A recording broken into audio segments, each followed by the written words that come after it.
Hello, everyone. Welcome back to the Better Life podcast with me, Scott Jones, and Daryl Evans. So, today we are going to be talking about helping others and dealing with overly negative people. So, let's start with helping others.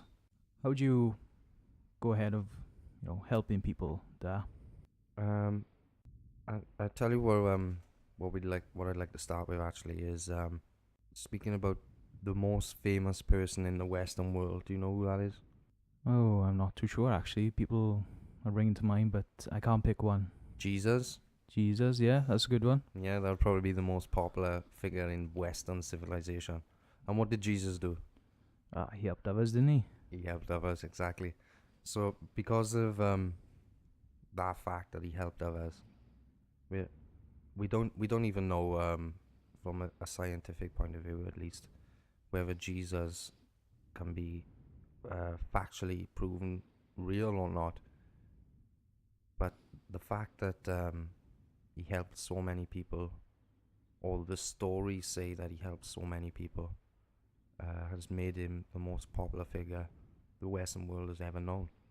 Um, when you compare, someone like Michael Jackson, who's probably the most famous person of my generation, compare him to Jesus, there's no comparison. Like, Jesus just blows smoke out of everyone, doesn't he? There's no one who comes close, even close to Jesus' celebritism, and that all stems down to him helping people. Yeah, there's so many stories about him. We don't even know if he's, real, like you said. Exactly, and but because he's whether he's real or not, he has helped millions upon millions of people. So the fabric of Jesus, the wavelength of Jesus, is very much real because it helps and um, interacts with people all the way from 2,000 years ago up until now. So the wavelength of Jesus or Christ wavelength is very much real. Whether the person is real or not is debatable.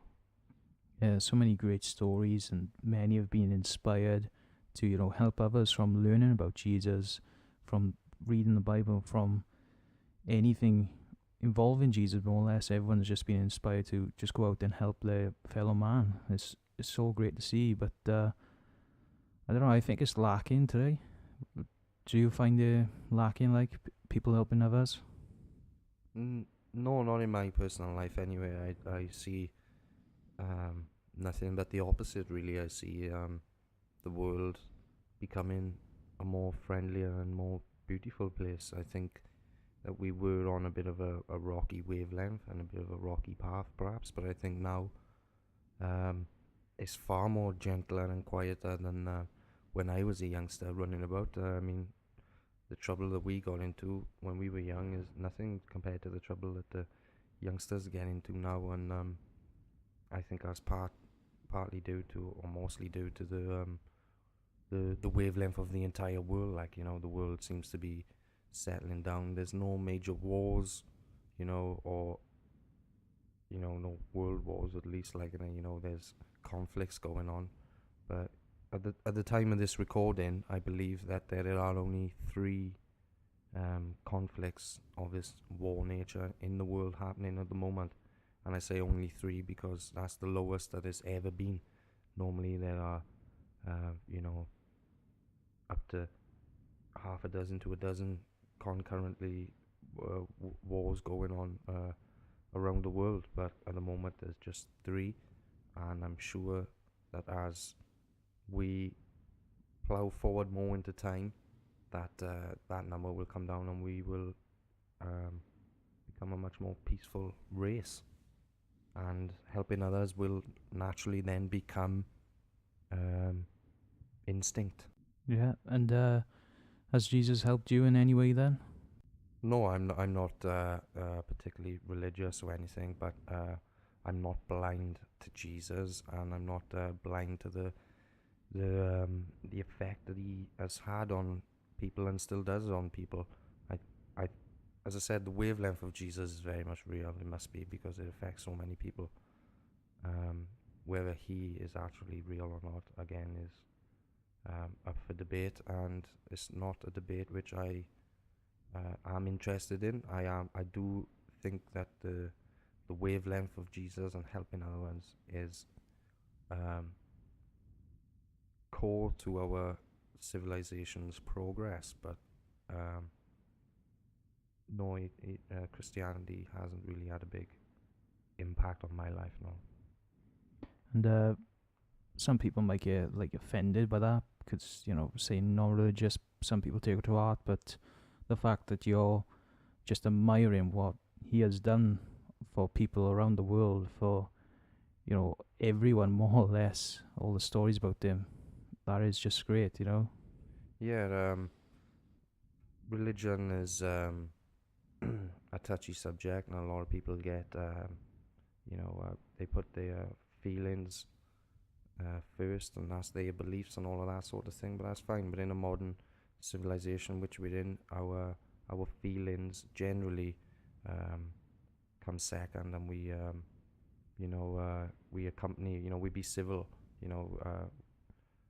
We be civil to other people. We don't let our own beliefs get in the way of, say, working with someone who doesn't believe the same thing as I do, and that's just the way we are going. But to practice your own religion and all that, I don't think people will get offended just because I'm not a Christian. It's just there's plenty of other Christians out there, as non-Christians out there as well. But I can admire Jesus and not be a Christian, I think, yeah. Yeah, I think right there, anyone can more or less, because he is a really inspirational figure. He's helped everyone. Everyone knows him. He's just one of those great, massive, widely known figures that is, like you said, probably the most famous person to ever have been on the earth. Yeah, definitely in the Western civilization, anyway. Yeah. But even in other parts of the world, they have their Jesus, counterpart, and then he or she would be the most famous person in their civilization, probably because of the same thing, the amount of people that they inspired and helped. So that's why helping people is important, not just for your name to be remembered forever, but it's the impact that it can have. If you do help people, then your name will just be remembered throughout the ages because of that. Yeah, I remember helping people before, just giving them some advice, or just help them out, give them a lift, drive them somewhere, etc. But it's always a great feeling doing it as well, and I think that's what people love about it, more or less helping everyone. Yeah, it is supposed to feel good. It's not the only reason to do it. Helping people does raise your vibration, and it does raise the other person's vibration, but it's the connection there. It's love, basically showing love and joy, and that is of the highest vibration. And in Cylent Beatz, you must have some experience from helping others yourself. Yeah, we are built upon helping others. We started off with the Wellside Club and all of these sort of projects that we did, all for free and for developing artists and all of that sort of thing. They didn't work as we planned, but of course they transformed into bigger and better things, which have now led us onto the road to success. And do you have any, perhaps, favorite moments of just helping people out? Anyone in particular, any age group or something like that? I think within Cylent Beatz, my personal favorite was going to the youth club and recording the little kids and stuff. And when we do have the youngsters at the studio rapping and stuff, I think that's brilliant.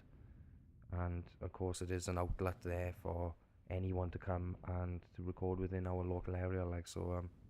That's why we did it, to give those talented people that chance to go and do it, and of course to build it up for ourselves as well into a business and into a movement, and something that could be financially stable and reliable in the future. and of course that all stemmed from helping others. So it's just giving back to the community more or less for what everyone else has helped you with as well. Yeah, that's it's a give and take thing.